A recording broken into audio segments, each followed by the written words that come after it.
அன்பான நேயர்களே, காலை வணக்கம். பச்சை மாமலை போல் மேனி பவழவாய் கமல செங்கல் அச்சுதா அமரேரே ஆயர்தம் கொழுந்தே என்னும் இச்சுவை தவிர யான் போய் இந்திர லோகம் ஆளும் அச்சுவை பெரினும் வேண்டு அரங்கமா நகருளானே. ஊரிலே காணி இல்லை, உறவு மற்றொருவர் இல்லை, பாரினில் பாதமூலம் பற்றினேன் பரமமூர்த்தி காருளி வண்ணனே கண்ணனே கதறுகின்றேன் ஆருள தம்மான் அரங்கத்தம்மான் நகருளானே. அன்பு சார்ந்த பக்தகுடி பெருமக்களே, இன்று தை மாதம் 23ஆம் நாள் புதன்கிழமை, அஷ்டமி திதி, வளர்பிறை அஷ்டமி, பரணி நட்சத்திரம். அஷ்டமி ஃபுல்லாக இருக்குது. பரணி நட்சத்திரம் இரவு 11:27 வரை இருக்குது. அதுக்கு பிறகு கார்த்திகை வந்துருக்கு. சித்த யோகம், அமிர்த யோகம். பரணி இருக்கிற வரை சித்த யோகம் இருக்குது. அதுக்கு பின்னாடி கார்த்திகை வந்தோடனே அமிர்த யோகம் வந்துருக்கு. ராகுகாலம் 12 முதல் 1:30, யமகண்டம் 7:30 முதல் 9, குளிகன் 10:30 முதல் 12. புதன்கிழமைக்கு வடக்கு சூலம். அன்பான நேயர்களை, இன்று கிரகங்கள்லாம் எப்படி இருக்கிறது என்று பார்ப்போம். இன்று சூரியன் மகரத்தில் இருக்குது. சூரியனோட புதன் இருக்காங்க. எப்போதுமே அந்த புதன் சூரியனை விட்டு ரொம்ப தள்ளி போயிடாது. வான்வெளியிலே அப்படி தான் இருக்குதுன்னு விஞ்ஞானிகள் சொல்கிறாங்க. அதனால தான் சாஸ்திரத்துலேயும் அந்த புதன் எப்போதுமே சூரியனுக்கு முன்னாடி பின்னாடி இல்லைன்னா சூரியனோட சேர்ந்து இருக்கும். இப்போ மகரத்தில் சூரியன் இருக்குன்னா ஒன்று கும்பத்தில் இருக்கும், இல்லைன்னா தனுசில் இருக்கணும்னா மகரத்துலேயே இருக்கும். இதை விட்டு தாண்டி போயிடாது. அதனால் புதன் எப்போதுமே சூரியன் அருகாமையில் தான் இருக்கும் அப்படிங்கிற ஒரு கருத்து இருக்குது. அடுத்து ரெண்டாவது சந்திரன் இப்போ மேஷத்தில் இருக்குது. பரணி நட்சத்திரங்களால மேஷ ராசிக்கு வந்துட்டு. அடுத்து செவ்வாய் மிதுனத்தில் இருக்குது. அடுத்து குரு பகவான் ரிஷபத்தில் எப்போதும் போல் இருந்துகிட்டு இருக்காரு. சுக்கிரன் மீனத்தில் உச்சம் பெற்றிருக்காரு. அடுத்து சனி கும்பத்தில் இருக்கார், அவருடைய சொந்த வீட்டில் ஆட்சியில் இருக்கார். ராகு மீனத்தில் இருக்குது, கேது கன்னியில் இருக்குது. இது இந்த கிரகங்களுடைய அமைப்பு. இன்றைக்கு நாம் ராசி பலன்கள்லாம் எப்படி இருக்கிறது என்று பார்ப்போம். மேஷராசி என்பவர்களை, உங்களுக்கு ஒரு நல்ல இடத்துல இருக்குது, அருமையான இடத்துல இருக்குது. சனி பகவான் 11ஆம் இடத்துல இருக்கார். இது ரெண்டும் உங்களுக்கு நல்ல இணைவு. அதாவது இந்த குரு பகவான் அடுத்து இப்போ சித்திரை மாதம் 28ஆம் தேதி பயிற்சியாக போகிறார். அதுக்குள்ளே உங்களுக்கு எல்லா நன்மைகளும் பூர்த்தி ஆகணும். சனி பகவான் பயிற்சியாகிறதுக்கு நிறைய காலங்கள் இருக்குது. அதனால் இந்த குரு பகவான் இப்போ 3ஆம் இடத்துக்கு வந்துடுவார். 3ஆம் இடம் 4ஆம் இடம் 2 வருஷத்துக்கு நன்றாக இருக்கார். அதனால் இப்போ இந்த சித்திரை 28க்குள்ளே, சித்திரை மாதத்துக்குள்ளே உங்களுக்கு நல்ல காரியங்கள் எல்லாமே பூர்த்தி ஆகிடும். அதுக்குடைய வாய்ப்புகள் மிக அருமையாக இருக்கிறது. கவனமாக செயல்படுங்க, பொறுமையாக செயல்படுங்க, நல்லதே நடக்கும். உங்களுக்கு 10ல் சூரியனும் 11ல் சனி இருப்பது தொழில் ஸ்தானத்துக்கு ரொம்ப நல்லது. 5ஆம் அதிபதி 10ல் இருக்கார். அது பாக்கிய ஸ்தானாதிபதி 10ல் தொழில் ஸ்தானத்தில் இருக்கார். அதனால் தொழிலெலாம் நன்றாக இருக்கும் மேஷராசி என்பவர்களுக்கு அப்படின்னு ஒரு அமைப்பு இருக்குது. அதனால் கவனமாக, தொழில்னா என்னங்க அப்படின்னா, நம்ம பிழைக்கிறதுக்கு ஏதாவது வழி வேணும்ல. அந்த தொழில் இங்கே செய்யலாமா, வெளிநாட்டில் செய்யலாமா, இப்படியெல்லாம் பல கருத்துக்கள்லாம் இருக்குது. அவங்கவுங்க தகுதிக்கு தக்கபடி அவங்களாம் இப்போ வெளிநாடுகள்லாம் போனால் நல்ல பலன் தரும். அந்த மாதிரிலாம் ஒரு வாய்ப்புகள் இருக்குது. அன்பான ரிஷபராசி என்பவர்களை, உங்களுக்கு இப்போ நேரம் எப்படி இருக்குது அப்படின்னா, உங்களுக்கு ஜென்மத்தில் இருக்குது குரு. இந்த ஜென்ம குரு உங்களுக்கு நன்மையை செய்யாது. அதனால் அது ஏதாவது பிரச்சனைகளை தேவையில்லாமல் என்னத்தையாவது கொண்டு காட்டி விடும். ஆனால் அவங்களுக்கு சனி பகவானும் ராகு பகவானும் நல்ல இடத்துல இருக்காங்க. சனி பகவான் 10ஆம் இடத்துல இருக்கார், 10 கூட 10ல் இருக்கார். ராகு பகவான் 11ல் இருக்கார். ராசிநாதன் சுக்கிரன் உச்சம் பெற்று மீனத்தில் இருக்கார். இதெல்லாம் உங்களுக்கு ஒரு நல்ல பலன் தரும். அதனால் ரிஷபராசி என்பது கொஞ்சம் கவனமாக பிரச்சனைக்கு இடம் கொடுத்துடாம ஜாக்கிரதையாக நடந்துக்கிட்டிங்கன்னா நல்ல முன்னேற்றம் இருக்குது. அடுத்தபடியாக மிதுன ராசி என்பவர்களே, உங்களுக்கு வந்து குரு 12ஆம் இடத்துல இருக்காங்க. 12ஆம் இடத்துல இருக்கிறது கொஞ்சம் விரயங்களை உண்டு பண்ணும். அதே நேரத்தில் ராகு வந்து 10ஆம் இடத்துல இருக்கார். இந்த 10ஆம் இடம் உங்களுக்கு மீன ராசியாக வருது. அதுக்கு பேர் ஜலராசின்னு பேர். அதனால் இங்கேயும் சம்பாதிக்கலாம், கடல் தாண்டியும் போய் சம்பாதிக்கலாம். வெளிநாடுகள்லாம் போனால் நல்ல முன்னேற்றங்கள் இருக்கும். அதுக்கு வாய்ப்புகள்லாம் இருக்குது. அன்பான மிதுன ராசி என்பவர்களை பொறுமையாக நிதானமாக ஜாக்கிரதையாக நடந்து கொள்ளுங்கள். ஏன்னா உங்களுக்கு வைக்கிறது ராசியில் செவ்வாய் இருக்கிறது கொஞ்சம் பொறுமையை இழக்கிற மாதிரி பண்ணிவிடும். காற்று நடந்து கொள்ளுங்கள். கடகராசி என்பதில் உங்களுக்கு குருபான் 11ஆம் இடத்துல இருக்காங்க. மற்ற கிரகங்கள்லாம் உங்களுக்கு பலமாக இல்லை. அதனால் குரு வந்து 11ஆம் இடத்துல இருக்காங்க. நல்லது செய்யும். உங்களுக்கு இந்த குரு யார் அப்படின்னா 9ஆம் அதிபதி. அதனால் அவர் நல்ல இடத்துல இருக்கார். அதனால் நல்லதே நடக்கும். கவனமாக ஜாக்கிரதையாக நடந்து கொள்ளுங்கள். அடுத்து சிம்மராசி என்பவர்களில் உங்களுக்கு நேரம் எப்படி இருக்கிறது? சிம்மராசி என்பவர்கள்லாம் நேர்மையானவங்க, கரெக்டாக இருப்பீங்க, தப்பு பண்ண மாட்டீங்க. ஆனால் இப்பொழுது கிரகங்கள் சரியில்லை. எந்த கிரகமும் உங்களுக்கு நன்றாக இல்லை. அதனால் ஒரு கிரகம் கூட அந்த ஒரு ராசி அதிபதி சூரியன் 6ல், உங்களுக்கு 7ல் சனி, 8ல் ராகு, 8ல் சுக்கிரன், இதெல்லாம் நல்ல அமைப்பு இல்லை. அதனால் பார்த்து ஜாக்கிரதையாக நடந்து கொள்ளுங்கள். அதனால் இந்த குறுப்பெயர்ச்சி வரையும் ரொம்ப கவனமாக கெட்ட பேர் ஏற்படாமல் ஜாக்கிரதையாக பார்த்துக்கொள்ளுங்க. அந்த குறுப்பெயர்ச்சி உங்களுக்கு அடுத்து உங்களுக்கு 11ஆம் இடத்துக்கு வராது, நல்ல இடத்துக்கு வராது. அன்பான கன்னிராசி என்பவர்களில் அருமையான நேரம். உங்களுக்கு நல்லதெல்லாம் நடக்கும். 11ஆம் இடத்துல 9ஆம் இடத்துல இருக்கார் குரு. உங்களுக்கு நல்ல காரியங்கள்லாம் நடைபெறும். சனி பகவான் 6ஆம் இடத்துல இருக்கார். அது ரெண்டும் உங்களுக்கு நல்ல அருமையான அமைப்பு. கன்னிராசி என்பவர்களில் குழப்பம் இல்லாமல் கவனமாக ஜாக்கிரதையாக நடந்து கொள்ளுங்கள். நல்லதே நடக்கும். உங்களுக்கு வந்து 10ல் செவ்வாய் இருப்பது தொழிலுக்கு நல்லது. ஆனால் அவர் என்ன பண்ணுறாருன்னா, யார் அப்படின்னா 8ஆம் அதிபதி 10ல் இருக்கக்கூடாது. 10ல் ஒரு பாதியாவது இருக்கணும். செவ்வாய் இருக்குது. அவர் யார் இருக்காருன்னா 8ஆம் அதிபதி 10ல் இருந்தால் விரயங்களை உண்டு பண்ணும். அதனால் ஜாக்கிரதையாக கவனமாக நடந்து கொள்ளுங்கள். துளாராசி என்பதில் துலாம் என்றால் திராசு, தாசு போன்று இருப்பீங்க. கரெக்டாக இருப்பீங்க, நேர்மையாக இருப்பீங்க. ஆனால் உங்களுக்கு குரு பகவான் சரியா இல்லை. அதனால் நீங்கள் என்ன பண்ணுறீங்கன்னா ரொம்ப ஜாக்கிரதையாக கவனமாக நடந்து கொள்ளுங்கள். உங்களுக்கு குரு 8ல் இருக்கிறது என்ன பண்ணுன்னா, புதுசாக அவங்களை எதையும் செய்ய விடாது. அட்டம குரு என்று சொல்வார்கள். அதனால் உங்களுக்கு காரியங்களை தடைப்படுத்தும், தாமதமாக்கும். பார்த்து ஜாக்கிரதையாக நிதானமாக நடந்து கொள்வது ரொம்பவும் நல்லது. அடுத்து விருச்சிக ராசி என்பதில் உங்களுக்கு குரு பகவான் 7ஆம் இடத்துல இருக்கார். நல்ல இடத்துல இருக்கார். நல்லதே நடக்கும். நல்ல காரியங்கள்லாம் நடைபெறும். விருச்சிக ராசி என்பதில் ரொம்ப பொறுமையாக நிதானமாக காயம் நட்டுங்க. மற்ற கிரகங்கள்லாம் உங்களுக்கு சரியா இல்லை. அதனால் உங்களுக்கு குரு பகவான் நல்ல இடத்துல இருக்காங்க. அன்பான தனுசு ராசி என்பதில் உங்களுக்கு குரு 6ல் இருக்கார். 6ஆம் இடத்துல குரு இருக்கிறது இப்போ கொஞ்சம் பேச்சியாக போகிறாரு. அதுவரை உங்களுக்கு கிடைக்க வேண்டிய நன்மைகள் எல்லாம் தடைப்படுத்துவார். இந்த குரு பேச்சுக்கு அப்புறம் உங்களுக்கு அமோகமாக இருக்கும். இப்போ சனி பகவான் வந்து 3ல் இருக்கார். ராகு பகவான் 4ல் இருக்கார். இதெல்லாம் நல்ல பலன். சித்திரை மாதம் வரை ராகுவில் இருக்கார்.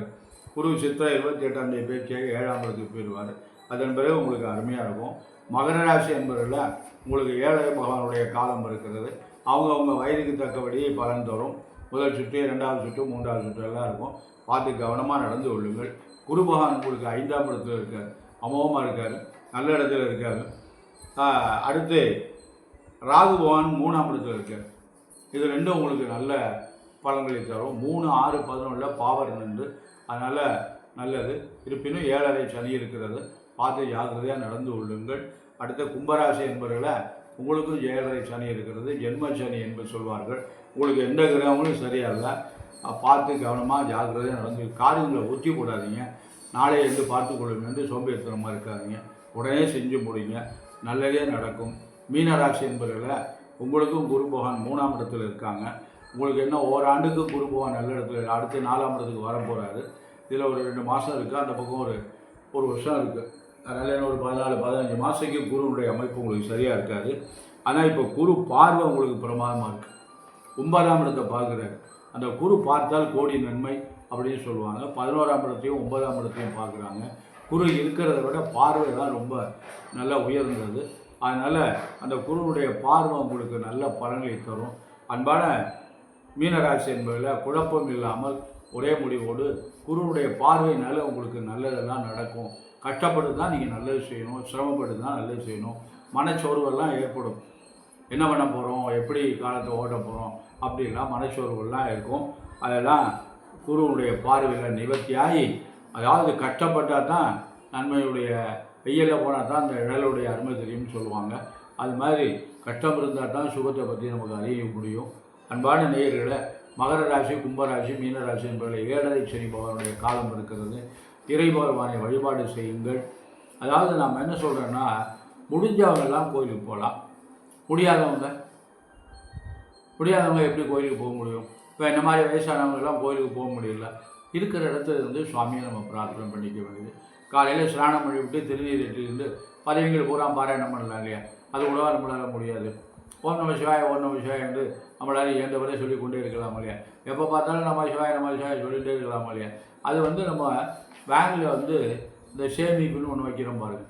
அது மாதிரி இந்த நம்ம எப்போ பார்த்தாலும் ஓம் நம சிவாய ஒன்று செய்கிறது அந்த பேங்கில் போய் சேர்ந்துக்கிடுவது, நமக்கு பின்னாடி ஒரு கஷ்டம் வரும்போது அது நமக்கு பலன் தரும் அப்படின்லாம் ஒரு கருத்து இருக்குது. அன்பான நேயர்களை ரொம்ப கவனமாக ஜாக்கிரதையாக நடத்துங்க. இன்று ஒரு முக்கியமான ஒரு கருத்து, அதாவது தொடர்ந்து இப்போ ஜாதகத்தில் உள்ள அமைப்புகளை பற்றி நம்ம யோனி பொருத்தத்தை பற்றி பேசணும், ரட்சி பொருத்தத்தை பற்றி பேசணும்.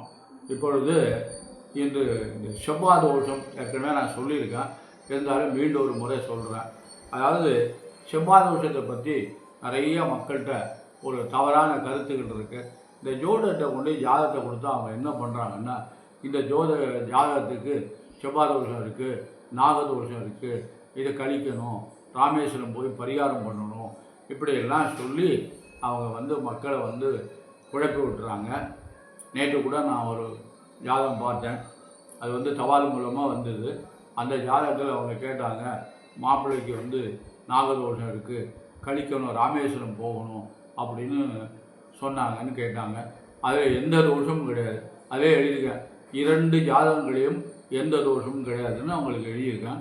ஆனால் இதை என்ன பண்ணியிருக்காருன்னா, அங்கே உள்ள ஜோடர் ஒருத்தர் அந்த மாதிரி நாகதோஷம் இருக்குது, அதை கழிச்சிட்டு தான் கல்யாணம் பண்ணணும் அப்படின்னு சொல்லியிருக்காங்க. அப்புறம் அதை என்ன வாங்க, நான் ராமேஸ்வரம் கூட்டிகிட்டு போகிறேன்பாங்க. அதுக்கெல்லாம் செலவுகள்லாம் நிறைய எடுத்து விடுவாங்க. அப்படின்னா அது ஒரு கருத்துக்கள் இருக்குது.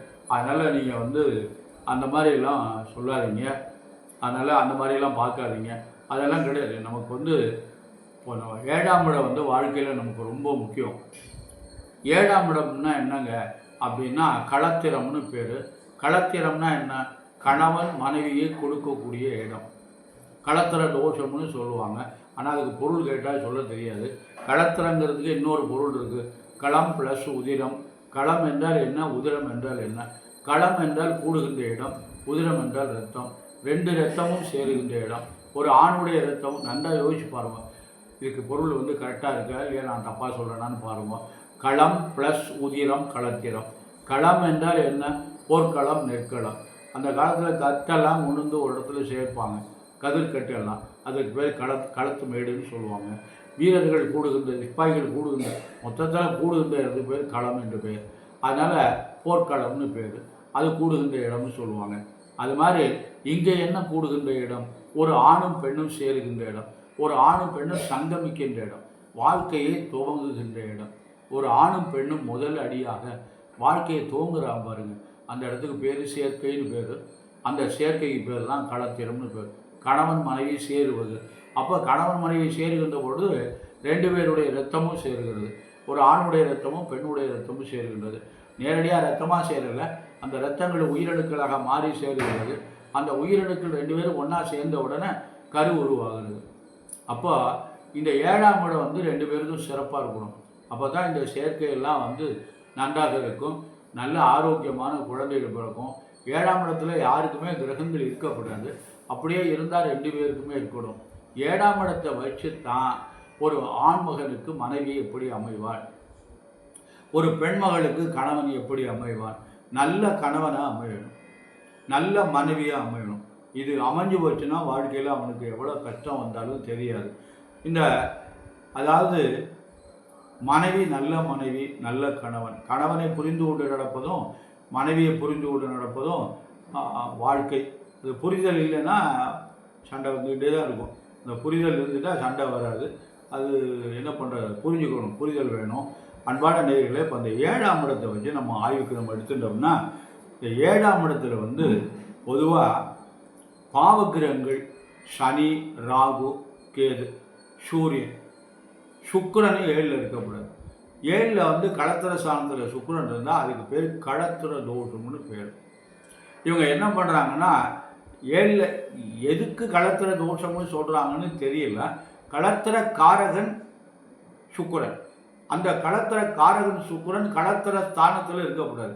அது இருந்தால் தான் களத்திர தோஷம். ஒரு ஆணுடைய ஜாதகத்தில் 7ல் சுக்கிரன் இருந்தால் மனைவிக்கு தோஷம்.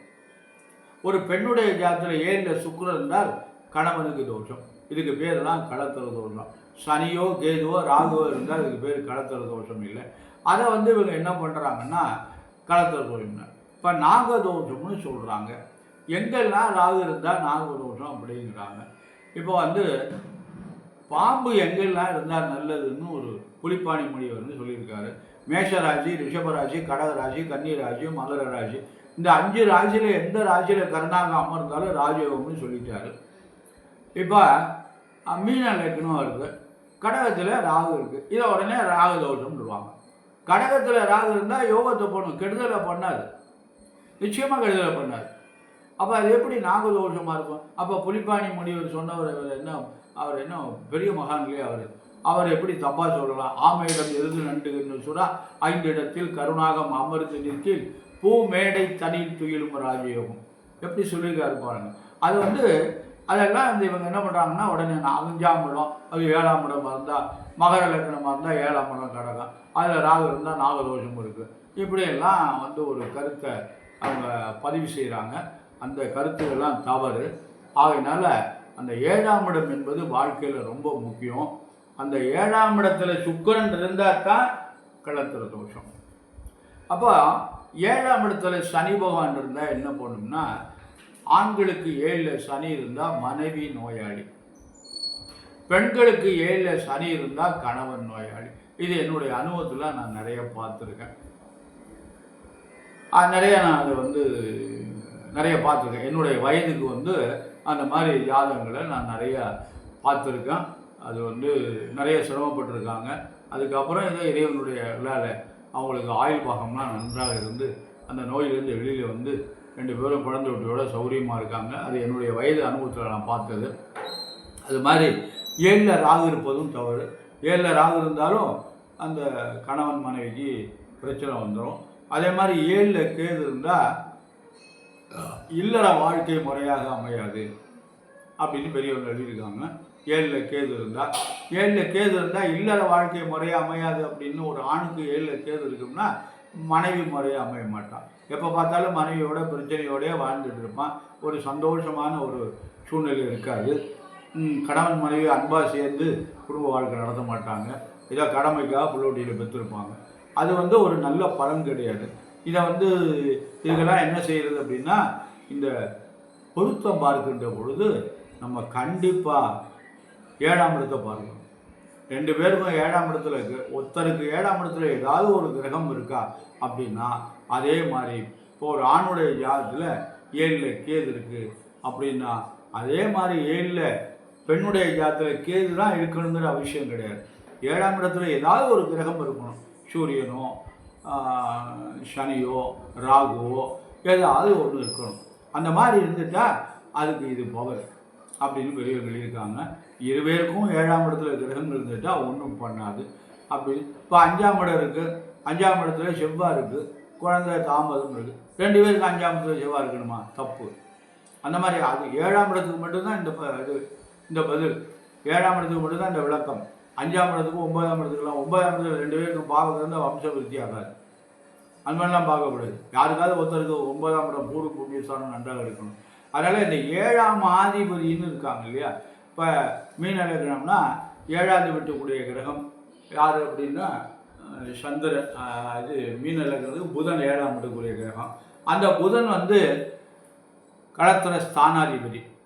அந்த களத்திர ஸ்தானாதிபதி 7லே இருக்கலாம். 7லே அவர் இருந்தார்னா அவருக்கு 3 பவர், ஆட்சி, உச்சம், மூலத்திரிகோணம். அது 7ஆம் அதிபதி 5ல் இருந்தார்னா நல்ல மனைவியாக அமையும். 7ஆம் அதிபதி 9ல் இருந்தால் நல்ல மனைவியாக அமையும். 7ஆம் அதிபதி 10ல் இருந்தால் திருமணத்துக்கு அப்புறம் அவருக்கு வேலை கிடைக்கும். இப்படிலாம் இருக்குது. களத்திர காரகன் சுக்கிரன். அந்த களத்திரத்துக்கு காரகனாக இருக்கிறவன் சுக்கிரன். அவர் 5ல் இருந்தார்னா மனைவியால் நன்மை, 9ல் இருந்தால் மனைவியால் நன்மை, அவர் 11ல் இருந்தால் மனைவியால் லாபம். சுக்கிரன் உச்சம் பெற்றான்னா நல்ல மனைவியாக அமையும். இதை இப்படியெல்லாம் நம்ம ஆய்வு செய்து அந்த 7ஆம் இடத்தை நம்ம பார்க்கணும்.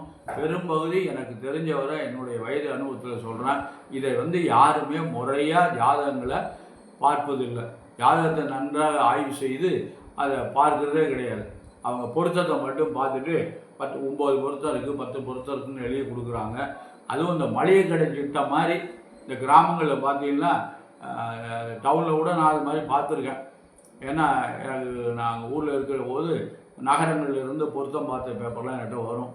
அதெல்லாம் பார்த்தீங்கன்னா ஒரு மளிகை கடை திட்டம் மாதிரி இருக்கும். இல்லைன்னா லெட்டர் பேரை அடித்து வச்சுருந்து அந்த லெட்டர் பேரை டீனா கணம்னு ஒரு 10 பொருத்தத்தை போட்டு வச்சுருக்காங்க. அதை ரைட்டை போட்டு இல்லாத பொருத்தம் டிக் அடித்து 10க்கு 9 பொருத்தம் இருக்குது, 7 பொருத்தம் இருக்குது செய்யலாம்னு எழுதி கொடுக்குறாங்க.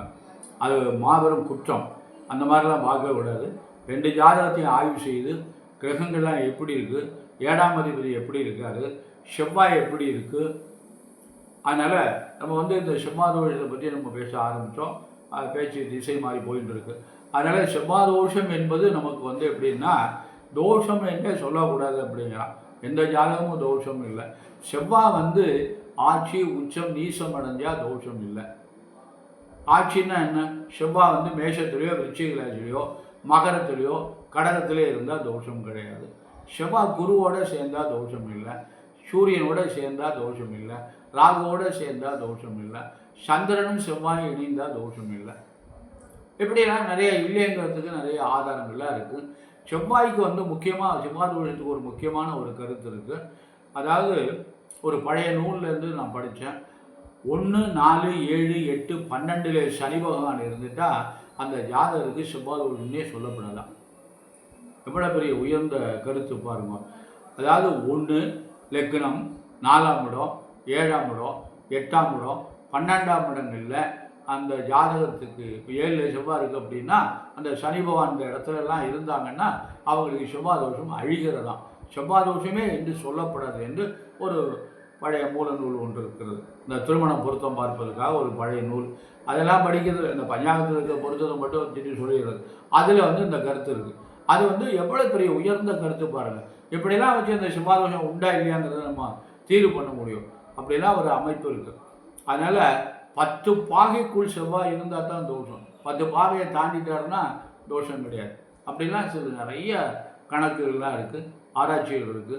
சாதாரணமாக எடுத்த உடனே எல்லாருமே என்ன பண்ணிடுறாங்க, இதுக்கு செவ்வாய் தோஷம் இருக்குது, செவ்வாய் தோஷம் பொண்ணு தான் பார்க்கணுங்க. சரி ரைட்டு. இப்போ ஒருத்தருக்கு லக்கணத்துக்கு 8ல் இருக்குது செவ்வாய். இது என்ன பண்ணுவாங்கன்னா, ஆணுக்கு லக்கணத்துக்கு 8ல் இருக்குது, பையனுக்கு செவ்வாய் 5ல் இருக்குது, இது செவ்வாய் தோஷம் கிடையாது, சேர்க்கப்படாதுன்னு சொல்லிடுவாங்க. செவ்வாய் தோஷத்தை எப்படி பார்க்கணும்னா, லக்னம் சந்திரன் சுக்கிரன் 3க்கும் பார்க்கணும். இப்போ லக்னத்துக்கு 8ல் இருக்குது ஒரு ஆண் ஜாதகத்தில், பெண் ஜாதகத்தில் சந்திரனுக்கு 2ல் இருந்தாலும் தோஷம்தான், சந்திரனுக்கு 4ல் இருந்தாலும் தோஷம்தான், 7ல் இருந்தாலும் தோஷம்தான், 8ல் இருந்தாலும். அதே மாதிரி சுக்கிரனுக்கு பார்க்கணும். இப்படியெல்லாம் கணக்கு பண்ணிட்டு தான் இந்த ஜாதகத்தை சேர்க்கணும். இதெல்லாம் பார்க்காம ஒரு நல்ல ஜாதகத்தை இது பெண்ணுக்கு தோஷம் இல்லை, பையனுக்கு தோஷம் இருக்குது, இது சேர்க்கப்படாது. ஏன்னா இந்த ஒரு வழி மட்டும்தான் தெரியும். ராசிக்கு லக்னத்துக்கு 2, 4, 7, 12 செவ்வாய் இருந்தால் தோஷம், அது மட்டும்தான் தெரியும். சந்திரனுக்கோ சுக்கிரனுக்கோ அதை அதெல்லாம் குடும்ப நலஜோடத்துலேயே இருக்குது, பஞ்சாங்கத்துலேயும் இருக்குது. அதெல்லாம் படிக்கணும். அதெல்லாம் படிக்காமல் இந்த செவ்வாயை பற்றி தவறான ஒரு வடநாட்டில் எல்லாம் செவ்வாய்க்கு என்ன பேருனா மங்களவாரம் என்று பெயர்.